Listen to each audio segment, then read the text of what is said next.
ಎಲ್ಲರಿಗೂ ನಮಸ್ತೆ.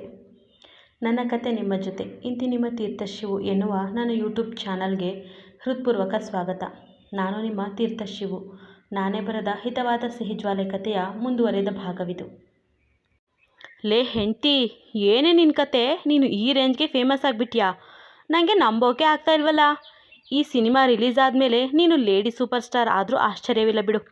ನಿನ್ನ ಸಿನಿಮಾಗಳಿಗೆ ಹೀರೋ ಇಲ್ಲದೇ ಇದ್ದರೂ ಸಿನಿಮಾ ಗೆಲ್ಲುತ್ತೆ ಅನಿಸುತ್ತೆ ಎನ್ನುವ ಶೌರ್ಯನ ಮಾತಿಗೆ ಇಲ್ಲದ ಕಾಲರ್ ಏರಿಸುವ ಐಕ್ಯ. ಮತ್ತೆ ನಾನು ಅಂದರೆ ಕಡಿಮೆನಾ? ಅದು ಸರಿ, ನಿಂಗೆ ಯಾಕೆ ಆ ಹೀರೋನ ಕಂಡ್ರೆ ಅಷ್ಟು ಉರಿ? ಮೊದಲೇ ಮಾಸ್ ಹೀರೋ, ದೊಡ್ಡ ಫ್ಯಾನ್ ಬೇಸ್ ಇರುವ ಹೀರೋ ಎಂದು ಪ್ರಶ್ನಿಸಿದಾಗ, ನಾನು ನಿಂಗೆ ಮೊದಲೇ ಹೇಳಿಲ್ವ ಹೆಂಡ್ತಿ, ಸೆಲೆಬ್ರಿಟಿಗಳು ಅಂದರೆ ಅವರನ್ನು ನೂರಾರು ಸಾವಿರಾರು ಜನ ಫಾಲೋ ಮಾಡ್ತಾರೆ. ಹೀರೋ ನಡೆಯುವ ನಗುವ ಭಂಗಿಗಳನ್ನೇ ಅನುಕರಣೆ ಮಾಡುವ ಅಭಿಮಾನಿಗಳು ಅದೇ ಹೀರೋ ಸಿಗರೆಟ್ ಸೇದುವ, ಹೆಂಡ ಕುಡಿಯುವ, ಜಗಳವಾಡುವ ರೀತಿಯನ್ನು ಸಹ ಅನುಕರಣೆ ಮಾಡುತ್ತಾರೆ.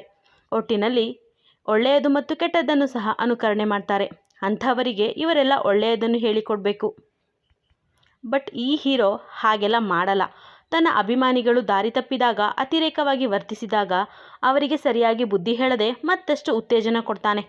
ಅದಕ್ಕೆ ಪರ್ಸ್ನಲ್ ಆಗಿ ನನಗೆ ಆ ಹೀರೋ ಇಷ್ಟ ಆಗಲ್ಲ. ಅಲ್ಲದೆ ಅವನ ಸಿನಿಮಾಗಳಲ್ಲಿ ಹೀರೋಯಿನ್ಗೆ ನಟನೆಯ ಅವಕಾಶವೇ ಇರೋದಿಲ್ಲ. ಬರೀ ತುಂಡು ಬಟ್ಟೆ ಹಾಕ್ಕೊಂಡು ಅವನೊಂದಿಗೆ ಡ್ಯಾನ್ಸ್ ಮಾಡಬೇಕು ಅಷ್ಟೇ. ಅಂತಹ ಕ್ಯಾರೆಕ್ಟರ್ ನೀನು ಮಾಡೋದು ಬೇಕಿಲ್ಲ ಎನ್ನುವ ಶೌರ್ಯನ ಮಾತುಗಳಲ್ಲಿ ಆ ನಾಯಕ ನಟನ ಬಗ್ಗೆ ಈರ್ಷ್ಯೆ ಇರಲಿಲ್ಲ. ಅವನು ಸಹಜವಾಗಿಯೇ ಹೇಳಿದ್ದ, ಹೋಗಲಿ ಬಿಡಪ್ಪ, ನಿಮ್ಮೆತ್ತು ಮುಂದೆ ಹೋಗಲಿ, ನಮ್ಮ ಹಸುನೇ ಹಿಂದೆ ಬರಲಿ. ಮತ್ತು ಇನ್ನೊಂದು ಪ್ರಶ್ನೆ ಇದೆ. ಆ ಹೀರೋ ಜೊತೆ ಆ್ಯಕ್ಟ್ ಮಾಡೋದು ಬೇಡ ಅಂತ ಹೇಳಿದೆ, ಓಕೆ. ಬಟ್ ಇನ್ನು ಮುಂದೆ ನಾನು ಯಾವ ಸಿನಿಮಾ ಕೂಡ ಮಾಡಲ್ಲ ಅಂತ ಯಾಕೆ ಹೇಳಿದ್ ನೀನು? ನಾವಿಬ್ಬರು ಬೇರೆ ಆದಮೇಲೆ ನನ್ನ ಜೀವನ ನನ್ನಿಷ್ಟ ಗುರು. ನನಗೇನೋ ನನ್ನ ನರ್ಸ್ ಕೆಲಸಕ್ಕಿಂತ ಈ ಹೀರೋಯಿನ್ ಕೆಲಸ ಈಸಿ ಅನಿಸುತ್ತಿದೆ. ಅದಕ್ಕೆ ಇದನ್ನೇ ಕಂಟಿನ್ಯೂ ಮಾಡ್ತೀನಿ.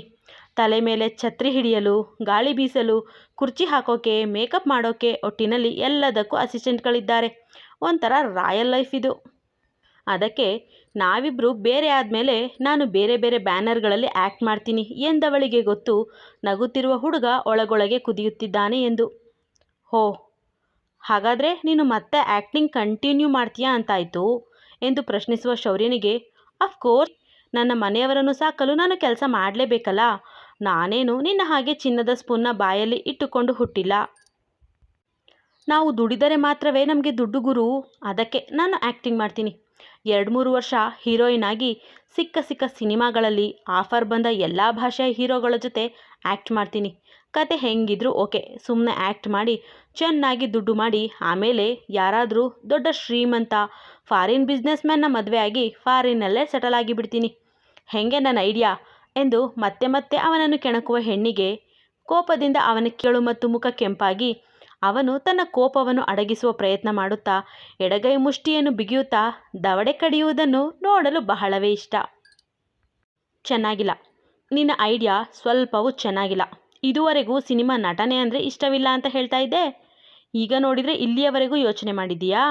ಅದು ಸಹ ಸಿಕ್ಕ ಹೀರೋಗಳ ಜೊತೆ. ಸಿನಿಮಾದ ಕತೆ ಕೂಡ ಲೆಕ್ಕಕ್ಕೆ ಇಲ್ವಾ? ಹಾಗಾದರೆ ಅವರು ಸುಮ್ಮನೆ ಎಕ್ಸ್ಪೋಸ್ ಮಾಡು ಅಂದರೂ ಮಾಡ್ತೀಯಾ? ಬೇರೆ ಹೀರೋಗಳು ನಿನ್ನ ಮೈ ಮುಟ್ಟಿ ರೊಮ್ಯಾನ್ಸ್ ಸೀನ್ ಮಾಡಿದರೆ, first night kissing scene, duet ಹಾಡಿದ್ರು ನಿಮಗೆ ನೋ ಪ್ರಾಬ್ಲಮ್ಮಾ? ಎಲ್ಲದಕ್ಕೂ ಓಕೆ ಹೇಳ್ತೀಯಾ? ಹೇಳೆ ಹೆಂಡ್ತಿ, ಫುಲ್ ಹಾಟ್ ಆ್ಯಂಡ್ ರೊಮ್ಯಾಂಟಿಕ್ ಸೀನೆಲ್ಲ ಮಾಡ್ತೀಯಾ ಎಂದವನು ಉಗ್ರ ರೂಪ ಹೊತ್ತು ಗುರುಗುಡಲು, ಛೇ, ಇಲ್ಲೆಲ್ಲೋ ಸೀದೋಗಿರೋ ವಾಸನೆ ಬರ್ತಾ ಇದೆಯಲ್ವ ಸೈಕೋ, ಸುಟ್ಟ ಸ್ಮೆಲ್ ಬರ್ತಾ ಇದೆಯಲ್ಲ ಎನ್ನುವ ಐಕ್ಯ ಮೂಗು ಮುಚ್ಚಿಕೊಂಡರೆ ಅವಳ ಮಾತಿನ ಜಾಡನ್ನು ಗ್ರಹಿಸದ ಶೌರ್ಯ ತನ್ನ ಮೂಗನ್ನು ಹರಳಿಸಿ, ಇಲ್ವಲ್ಲ ಹೆಂಡ್ತಿ, ಯಾವ ಸ್ಮೆಲ್ ಕೂಡ ಬರ್ತಾ ಇಲ್ಲ. ಅವತ್ತು ಶೂಟಿಂಗ್ ಸೆಟ್ನಲ್ಲಿ ನಿನ್ನ ಕಾಲಿಗೆ ಪೆಟ್ಟು ಬಿದ್ದ ನಂತರ ಎಲ್ಲರಿಗೂ ಜಾಗರೂಕತೆಯಿಂದ ಕೆಲಸ ಮಾಡಲು ಹೇಳಿದ್ದೀನಿ. ಹಾಗಾಗಿ ಇಲ್ಲಿ ಯಾವ ವಾಸನೆಯೂ ಬರುತ್ತಿಲ್ಲ ಎಂದರೆ ಅವನ ಗಲ್ಲ ಹಿಡಿಯುವ ಐಕ್ಯ, ಪಾಪ ಈ ಕೇಡಿ ಒಂಥರ ಅಮಾಯಕ ಸೈಕೋ. ಹೋಗಲಿ ಬಿಡು, ನಿನಗೆ ಉರುಕ್ಲಾ ಅಂದರೆ ಅರ್ಥ ಗೊತ್ತಾ ಎಂದು ಪ್ರಶ್ನಿಸುತ್ತಾಳೆ. ಉರುಕ್ಲಾ? ಇದ್ಯಾವ ಭಾಷೆಯ ಪದ ಹೆಂಡ್ತಿ ಎಂದು ಶೌರ್ಯ ಪ್ರಶ್ನಿಸಿದಾಗ, ಹಾಂ, ಇದು ಲ್ಯಾಟಿನ್ ಭಾಷೆಯ ಪದ. ಅಯ್ಯೋ ನಿನ್ನ ಗುಲ್ಡು ಗೂಸ್ಲು, ಅಷ್ಟು ಗೊತ್ತಾಗಲ್ವ ಗುರು?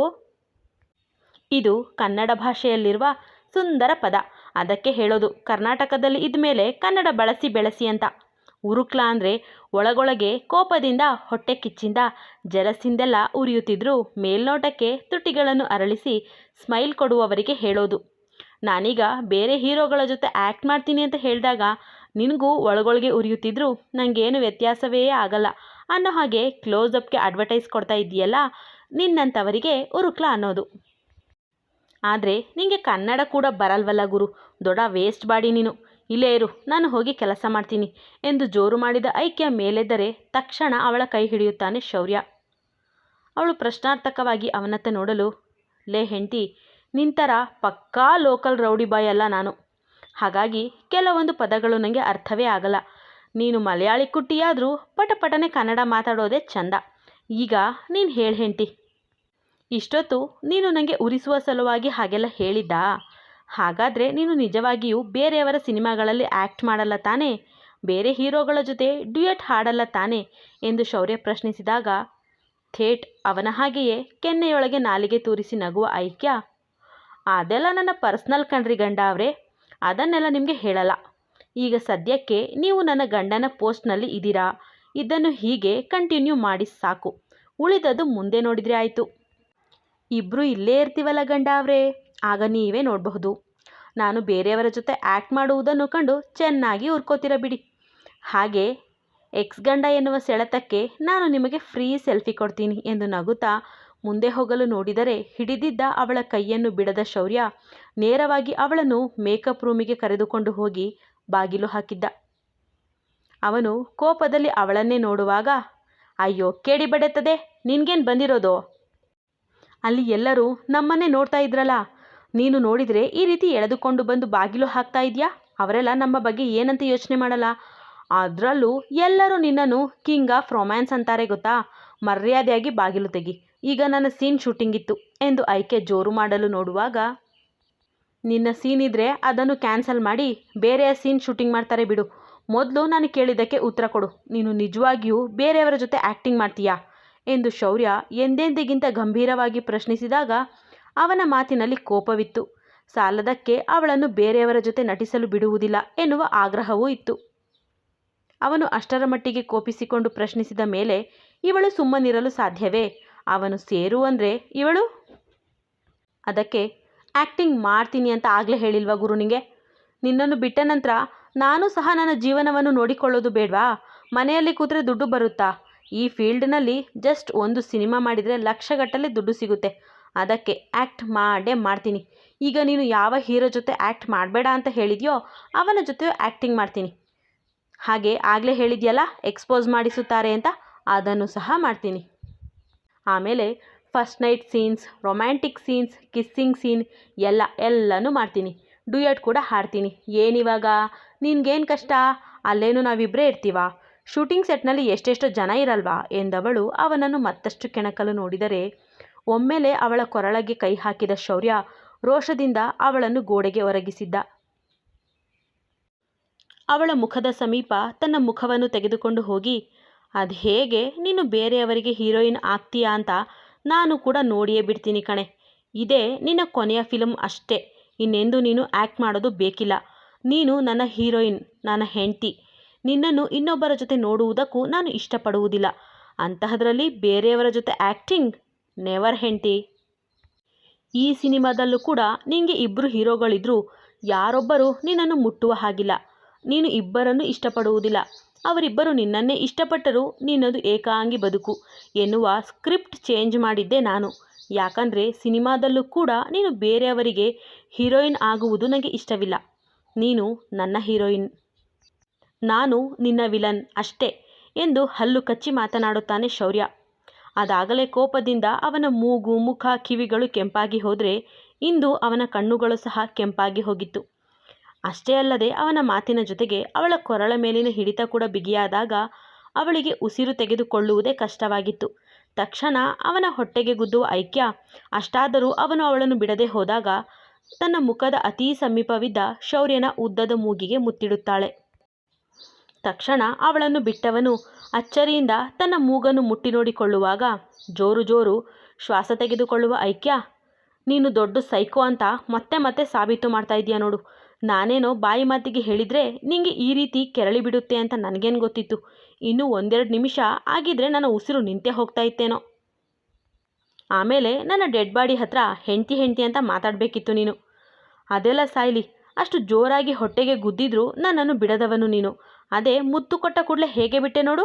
ಒಟ್ಟಿನಲ್ಲಿ ಸಣ್ಣ ಪುಟ್ಟ ಗ್ಯಾಪ್ ಸಿಕ್ಕರೂ ಸಾಕು, ನೀನು ಅಡ್ವಾಂಟೇಜ್ ತೆಗೆದುಕೊಳ್ಳೋಕೆ ನೋಡ್ತೀಯ. King of advantage. ಸಾಲದಕ್ಕೆ ಇಲ್ಲಿಗೆ ಬರುವ ಮುನ್ನ ಸಿಗರೇಟ್ ಸೇದಿ ಮಿಂಟ್ ಚೂಯಿಂಗ್ ಗಮ್ ತಿಂದು ಬಂದಿದ್ದೀಯಾ ಸಿಗರೇಟ್ ರಾಜ? ಇನ್ನು ಯಾವ್ಯಾವ ದುರಭ್ಯಾಸವಿದೆ ನಿಂಗೆ ಎಂದು ಜೋರು ಮಾಡುತ್ತಿದ್ದರೆ ಒಮ್ಮೆಲೆ ಅವಳ ನಡುವಿಗೆ ಕೈ ಹಾಕಿ ತನ್ನತ್ತ ಸೆಳೆದುಕೊಂಡ ಶೌರ್ಯ ಅವಳ ಕೊರಳಿನ ಮೇಲೆ ಕೆಂಪು ಕಲೆ ಮೂಡಿಸಿದ್ದ ತನ್ನ ಬೆರಳಚ್ಚಿನ ಮೇಲೆ ನಯವಾಗಿ ಸವರುತ್ತಾ ಅವಳ ಕಣ್ಣಲ್ಲಿ ಕಣ್ಣಿಟ್ಟು, ನೀನು ಮೊದಲೇ ಇರುವ ವಿಷಯವನ್ನು ಹೇಳಬೇಕಿತ್ತು ಹೆಂಡತಿ. ಅದು ಬಿಟ್ಟು ಸುಮ್ಮನೆ ನನ್ನನ್ನು ಕೆರಳಿಸುವ ಹಾಗೆ ಯಾಕೆ ಮಾತನಾಡಿದ್ದು? ಅದಕ್ಕೆ ನನಗೂ ಕೋಪ ಬಂತು. ನನಗೆ ಕೋಪ ಬಂದರೆ ನನ್ನ ಮಾತನ್ನು ನಾನೇ ಕೇಳಲ್ಲ ಗೊತ್ತಾ ಎಂದು ಮೃದುವಾಗಿ ನುಡಿದು ತನ್ನ ಬೆರಳಚ್ಚು ಮೂಡಿದ್ದ ಅವಳ ಕೊರಳನ್ನು ನಯವಾಗಿ ಚುಂಬಿಸಿದರೆ ತಕ್ಷಣ ಅವನಿಂದ ದೂರ ಸರಿಯಲು ನೋಡುತ್ತಾಳೆ ಐಕ್ಯ. ಆದರೆ ಅವನು ಬಿಡಬೇಕಲ್ಲ. ಮಾತಾಡು ಹೆಂಡತಿ, ನೀನ್ಯಾಕೆ ನನಗೆ ಕೆರಳುವ ಹಾಗೆ ಮಾತಾಡಿದ್ದು? ಹಾಗಾದರೆ ನನಗೆ ಕೋಪ ಬರ್ತಾ ಇತ್ತು ಅನ್ನೋದು ನಿಂಗೂ ಚೆನ್ನಾಗೇ ಗೊತ್ತಿತ್ತು. ಆದರೂ ಬೇಕಂತ ನನ್ನನ್ನು ಕೆಣಕಿದ್ದು ನಿನ್ನದೇ ತಪ್ಪಲ್ವ ಹೆಂಡತಿ? ತಪ್ಪು ಮಾಡಿದ ಮೇಲೆ ಶಿಕ್ಷೆ ಕೊಡುವುದು ಸರಿ ತಾನೇ ಎಂದು ಮತ್ತೆ ಮೃದುವಾಗಿ ನುಡಿದವನು ಮತ್ತೊಮ್ಮೆ ಅವಳ ನಯವಾದ ಕೊರಳಿನ ಮೇಲಿದ್ದ ಬೆರಳಚ್ಚಿನ ಮೇಲೆ ತುಸು ಗಟ್ಟಿಯಾಗಿ ತನ್ನ ತುಟಿಯ ಮುದ್ರೆ ಒತ್ತಿದ್ದ.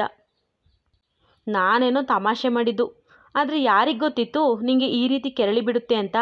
ನಾರ್ಮಲಾಗೇ ಇರ್ತೀಯ, ಆದರೆ ಇದ್ದಕ್ಕಿದ್ದಂತೆ ಈ ರೀತಿ ಅಬ್ನಾರ್ಮಲ್ ಆಗಿ ಬಿಹೇವ್ ಮಾಡ್ತೀಯ.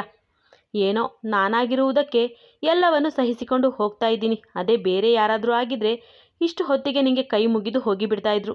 ಎಷ್ಟು ನೋವಾಯಿತು ಗೊತ್ತಾ ನನ್ನ ಕುತ್ತಿಗೆ. ಈಗ ಬಿಡು ನನ್ನನ್ನು ಎಂದು ಐಕ್ಯ ಅವನಿಂದ ಬಿಡಿಸಿಕೊಳ್ಳಲು ನೋಡುವಾಗ ನಿಧಾನವಾಗಿ ಅವಳ ಕೊರಳ ಹಿಂಭಾಗಕ್ಕೆ ತನ್ನ ಕೈ ಬಳಸುತ್ತಾನೆ ಶೌರ್ಯ. ಅವನ ಈ ನಡೆ ಅವಳ ಗಮನಕ್ಕೆ ಬಂದರೂ ಅವನ ಮುಂದಿನ ನಡೆಯನ್ನು ಅಂದಾಜಿಸಿದ್ದ ಐಕ್ಯ, ಹೇ ಕೇಡಿ, ಯಾಕೆ ಈ ರೀತಿ ಮೊಟ್ಟೆ ಕಣ್ಣು ಬಿಟ್ಕೊಂಡು ನನ್ನನ್ನೇ ನೋಡ್ತಾ ಇದೆಯಾ?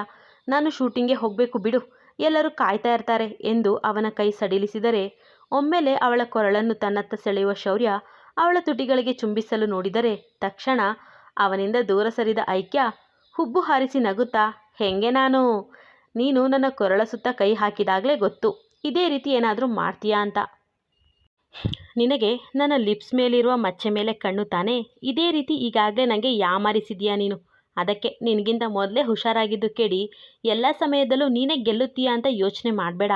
ನನಗೂ ಯಾವಾಗಲೂ ಗೆದ್ದೇ ಅಭ್ಯಾಸ ಎಂದು ನಕ್ಕರೆ, ಬ್ರಿಲಿಯಂಟ್ ಮೂವ್, ಜಸ್ಟ್ ಮಿಸ್ ಆಯ್ತಲ್ಲ ಹೆಂಡತಿ ಎನ್ನುತ್ತಾ ತನ್ನ ತುಟಿಗಳನ್ನು ತೀಡಿದ ಶೌರ್ಯ, ಹಾಗಾದರೆ ನಾನು ನನ್ನ ಕೆಲಸಕ್ಕೆ ಹೋಗ್ತೀನಿ, ನೀನು ಕೂಡ ಶೂಟಿಂಗ್ ಮುಗಿಸು, ಸಂಜೆ ಒಟ್ಟಿಗೆ ಹೋಗೋಣ. ಮನೆಯಲ್ಲಿ ನಾನು ನೀನು ರಾಣಿ ರಂಗನ ಹೊರತಾಗಿ ಮತ್ತಾರೂ ಇಲ್ಲ ಎಂದಾಗ ಆಯಿತು ಎನ್ನುತ್ತಾಳೆ ಐಕ್ಯ. ಇನ್ನೇನು ಬಾಗಿಲು ತೆರೆದು ಮುಂದೆ ಹೋಗಬೇಕು. ಅಷ್ಟೊತ್ತಿಗೆ ಶೌರ್ಯನಿಗೆ ಬಿಕ್ಕಳಿಕೆ ಬಂದಿತ್ತು. ಸ್ಪಾಟ್ ಹುಡುಗರನ್ನು ಕರೆದು 2 ಲೋಟ ಜ್ಯೂಸ್ ತರಲು ಹೇಳಿದ ಶೌರ್ಯ ಅವರು ತಂದುಕೊಟ್ಟ ಜ್ಯೂಸಿನ 1 ಲೋಟವನ್ನು ಅವಳಿಗೆ ಚಾಚಿ ಮತ್ತೆ ಮೇಕಪ್ ರೂಮಿನ ಬಾಗಿಲನ್ನು ಹಾಕುತ್ತಾನೆ.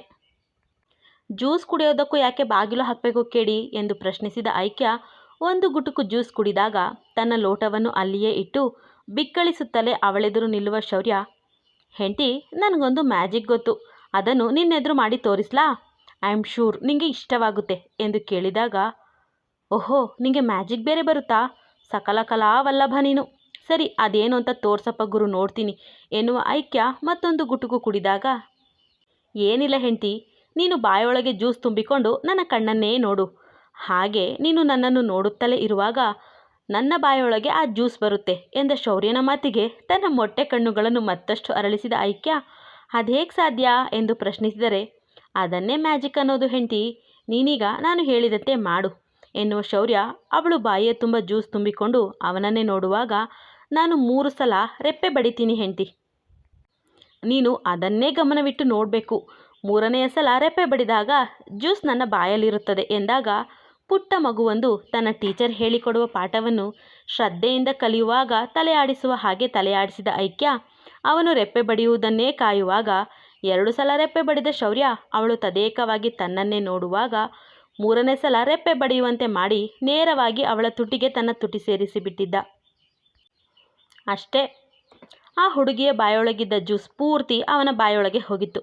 ಕ್ಷಣ ಮಾತ್ರದಲ್ಲಿ ನಡೆದದ್ದು ಏನೆಂದು ಅರ್ಥೈಸಿಕೊಳ್ಳದ ಐಕ್ಯ ಆಶ್ಚರ್ಯದಿಂದ ಅವನನ್ನು ನೋಡಿದರೆ ಬಾಯೊಳಗೆ ತುಂಬಿಕೊಂಡಿದ್ದ ಜ್ಯೂಸನ್ನು ಕೆನ್ನೆಯ ಬದಿಗೆ ತಂದು ತೋರಿಸುವ ಶೌರ್ಯ ಅವಳಿಗೆ ಕಣ್ಣು ಹೊಡೆದು ಪೂರ್ತಿ ಜ್ಯೂಸ್ ಕುಡಿದು, ಹೇಗಿತ್ತು ಹೆಂಡತಿ ನನ್ನ ಮ್ಯಾಜಿಕ್ ಎಂದರೆ, ನಿನ್ನಂಥ ಕೇಡಿ ಈ ಪ್ರಪಂಚದಲ್ಲಿ ಬೇರೆ ಯಾರೂ ಇರಲು ಸಾಧ್ಯವೇ ಇಲ್ಲ ಬಿಡು, ನೀನು ನಂಬರ್ 1 ಕೇಡಿ. ಈ ರೀತಿಯ ಬುದ್ಧಿಗಳೆಲ್ಲ ಆಲೋಚನೆಗಳೆಲ್ಲ ನಿಂಗೆ ಮಾತ್ರ ಬರೋದು ಅನಿಸುತ್ತೆ ಅಲ್ವಾ ಎಂದು ಐಕ್ಯ ಜೋರು ಮಾಡುತ್ತಿದ್ದರೆ ಅವನಂತೂ ನಗುತ್ತಲೇ ಇದ್ದ. ಈ ರೀತಿ ಕಿಸಿಬೇಡ ನೀನು, ಮಾಡೋದೆಲ್ಲ ಮಾಡಿ ಈ ರೀತಿ ನಗ್ತಾ ಇದೆಯಲ್ಲ, ಈ ಕರ್ಮವನ್ನು ಯಾರಾದರೂ ಮ್ಯಾಜಿಕ್ ಅಂತಾರಾ? ನನಗೆ ಮೋಸ ಮಾಡಿದೆ ನೀನು ಎಂದು ಐಕ್ಯ ಮತ್ತೆ ಅವನನ್ನು ದೂರುವಾಗ ತನ್ನ ಕೆಳತುಟಿಯನ್ನು ತೀಡುವ ಶೌರ್ಯ, ಇದೆಲ್ಲ ಶೌರ್ಯನ ಟ್ರಿಕ್ಸ್ ಕಣೆ ಹೆಂಡತಿ, ಮೊದಲಿನಿಂದಲೂ ಇದೆಲ್ಲವನ್ನು ಹುಟ್ಟು ಹಾಕಿದೆ ನಾನು ಶುರು ಮಾಡಿದ ಟ್ರೆಂಡನ್ನು, ನನ್ನದೇ ಸ್ಟೈಲನ್ನು ಕಾಪಿ ಮಾಡಿಕೊಂಡು ಎಷ್ಟೋ ಜನ ಬಂದರು ಹೋದರು. ಆದರೂ ಈ ಶೌರ್ಯನನ್ನು ಬೀಟ್ ಮಾಡೋಕ್ಕೆ ಯಾರಿಂದಲೂ ಸಾಧ್ಯವಿಲ್ಲ ಹೆಂಡತಿ. ಯಾಕಂದರೆ ಒರಿಜಿನಲ್ ಯಾವತ್ತೂ ಒರಿಜಿನಲ್ಲೇ. ನನ್ನ ಡ್ಯೂಪ್ಲಿಕೇಟ್ಗಳು ಎಷ್ಟೇ ಟ್ರೈ ಮಾಡಿದರೂ ನಾನಾಗಲು ಸಾಧ್ಯವಿಲ್ಲ. ನನ್ನ ಸ್ಟೈಲ್, ಸ್ಮೈಲ್, ಹಾವ ಭಾವ, ಮ್ಯಾನರಿಸಮ್, ಮಾತು, ಡೈಲಾಗ್ಸ್, ರೊಮ್ಯಾನ್ಸ್ ಎಲ್ಲವನ್ನು ಕಾಪಿ ಮಾಡಿದ ಎಷ್ಟೋ ಜನ ಬಂದಂತೆ ಹೋದರು.